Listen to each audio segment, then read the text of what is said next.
Welcome to Luca is a Billionaire, where the only thing I invest in is your answers.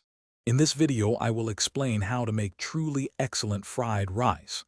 The absolute first step to achieving perfect fried rice is using the correct type of rice.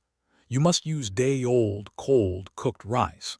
Freshly cooked rice has too much moisture, which will result in a mushy, unappetizing dish. Long-grain white rice, such as jasmine, works wonderfully, providing the ideal texture and separation for each grain.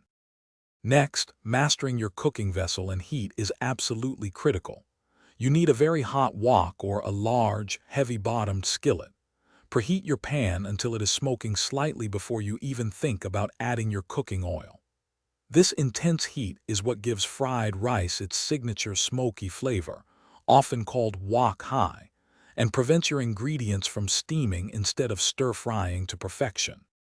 Proper preparation, or mise en place, is key because fried rice cooks incredibly quickly.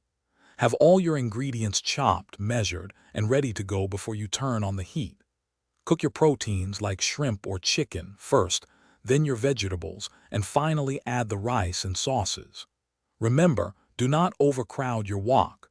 Cook in small batches if needed to ensure everything gets properly seared and not steamed. Finally, let's talk about flavor and those crucial finishing touches. A simple yet balanced sauce, usually a combination of soy sauce, a dash of sesame oil, and a pinch of sugar, works wonders. Add aromatics like minced garlic and ginger just before the rice to prevent them from burning. Finish your fried rice with a final drizzle of toasted sesame oil and a generous sprinkle of freshly chopped green onions for a burst of freshness and aroma. Thanks for watching and please subscribe. It's the best investment you'll ever make.